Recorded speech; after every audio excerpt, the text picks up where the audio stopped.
دوسرا کسی نے پوچھا ہے کہ جمعے کے دن جو کہا جاتا ہے جی کاروبار اذان ہو تو کاروبار بند کر دیں، یہ پہلی اذان کا حکم ہے یا دوسری اذان کا؟ دیکھیں،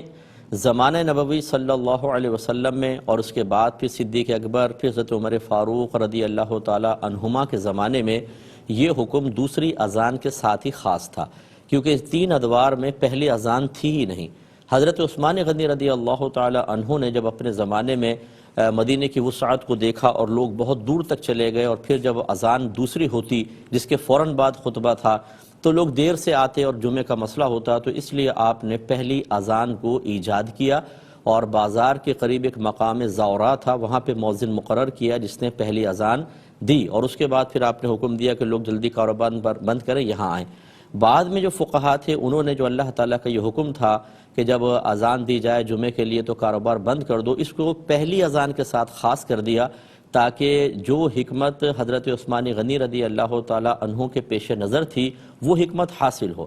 اب یہاں پہلی اذان کے بعد لوگ نہیں آتے ہیں، چاہے جائے کہ دوسری اذان کے بعد اگر بتائیں کہ اس کے بعد آپ آئیں تو یہ جمعہ آدھا نکل ہی جائے گا، یہ ختم ہی ہو جائے گا، تب پہنچیں گے۔ بعضوں کی تو عید کی نماز نکل جاتی ہے، مسلح اٹھا کے بھاگ رہے ہوتے ہیں اور وہاں پہنچتے ہیں تو امام صاحب سلام پھیر لیتے ہیں، تو یہ سستی کی وجہ سے اب اس کو پہلی اذان کے ساتھ حکم کو خاص کیا گیا۔ اور یہیں ضمن ایک بات بھی معلوم ہو گئی کہ اچھے مقصد کے لیے کسی نئے کام کی، دینی کام کی ایجاد اور اس کو باقاعدہ دین کا حصہ بنا دینا، اس میں شرعاً کوئی حرج نہیں ہے، جیسے کہ حضرت عثمان غنی رضی اللہ تعالی عنہ نے پہلی اذان کو ایجاد کیا، حالانکہ نہ زمانہ رسول میں تھی، نہ سرکار نے حکم دیا، نہ صدیق اکبر نہ عمر فاروق کے زمانے میں۔ اور اگر کوئی کہے کہ جی یہ تو صحابی تھے، خلفائے راشدین میں تھے اس لیے ایسا ہوا، تو پھر میں آپ سے کوشچن کرتا ہوں کہ یہ بتائیے خلفائے راشدین شرعی احکام کے مکلف بنائے گئے تھے کہ نہیں بنائے گئے تھے، یا ان کو ماورا رکھا گیا تھا؟ تو جو حدیثیں بدعت ایجاد کرنے کے بارے میں نبی کریم صلی اللہ علیہ وسلم نے بیان فرمائی، کیا وہ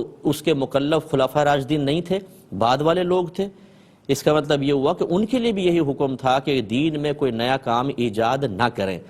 اب اس میں تطبیق اور مطابقت کیسے پیدا ہوگی؟ وہ وہی ہے جو ہمارے علماء اسلام نے بیان فرمایا کہ دین میں نیا کام وہ منع ہے جو قرآن و حدیث کے خلاف ہو، غیر ضروری ہو، وہ بالکل سرکار نے اس کو منع فرمایا۔ کل بدعت ضلالہ وکل ضلالۃ فی النار، 2 حدیثوں اگر ملائیں کہ ہر بدعت گمراہی ہے، ہر گمراہی جہنم میں لے جانے والی ہے، اور ایسا کوئی نیا کام جس کو مجتہد علماء بڑے فقہا اچھا سمجھ کر دین میں جاری کرتے ہیں اور عوام کو اس کی اجازت دیتے ہیں، وہ اس حدیث کے تحت آتا ہی نہیں ہے، جیسے کہ صحابہ کرام علیہم رضوان نے نئے کاموں کی ایجاد فرمائی اور ان کی کوئی گرفت نہ ہوئی۔ اس بات کو سمجھنے کی ضرورت ہے۔ ایک ہی کہتے ہیں کہ اگر کاروبار کیا تو یہ یعنی اس میں اگر پہلی اذان کے بعد تو یہ مکروہ ہوگا یا صرف ایک مستحب کا ترک خلاف اولا؟ دیکھیں فقہا نے تو واجب قرار دیا ہے کہ جب پہلی اذان ہو جائے تو ہر اس کام کو، اور یہ کاروبار کے مسئلہ نہیں ہے، ہر اس ایسے کام کو ترک کرنا واجب ہو جاتا ہے جو سعی الی الجمعہ کی راہ میں رکاوٹ بنے۔ سعی الی الجمعہ کا مطلب جمعے کے لیے کوشش کرنا، جمعے کے لیے چل پڑنا، تیاری کے راہ میں جو رکاوٹ بنے، وہ چاہے آپ کا کرکٹ کا میچ ہو، وہ چاہے دوستوں کے ساتھ بیٹھ کے آپ باتیں کر رہے ہوں، وہ چاہے آپ ویسی ہی ٹائم پاس کر رہے ہوں، از پہلی اذان ہو فوراً اپنا غسل وغیرہ شروع کر دیں، اپنا صفائی وغیرہ کی جسم کی غسل، اور پھر اچھے کپڑے پہن کے مسجد کے اندر آئیں، فوراً شروع کرنا واجب ہوتا ہے۔ پھر کہتے ہیں اگر فرض کر لیں کوئی نہ مانا اور اس نے بیع کر لی تو جو بیع ہوئی اس کے پیسے واپس کرنے ہوں گے؟ دیکھیں یہ بیع مکروہ ضرور کہلاتی ہے لیکن بیع فاسد نہیں ہے۔ بیع فاسد وہ ہوتی ہے جس میں کوئی غلط قسم کی خارجی شرط لگا دیتے ہیں، اس میں حکم یہ ہوتا ہے کہ اس بیع کو ختم کریں اور مشتری جو ہے وہ اپنا پیسہ لے اور بیچنے والا بائع جو ہے وہ اپنا مال واپس لے، لیکن یہ بیع مکروہ کہلاتی ہے، اس کو ختم کرنا واجب نہیں ہوتا۔ اس میں ایک ناپسندیدگی فعل کے اندر ہے، یہ پیسے میں صلاحیت نہیں کرتی ہے، عمل میں ہے، پیسے میں نہیں آئے گی، لہٰذا اس کی جو آپ نے بیچ کر اجرت حاصل، اس کا عوض حاصل کیا ہے وہ آپ کے لیے بالکل طیب حلال ہے، اس کو واپس کرنا واجب نہیں ہے۔ کہتے ہیں کہ اسی ممانعت میں کیا کھانا کھانا بھی شامل ہے؟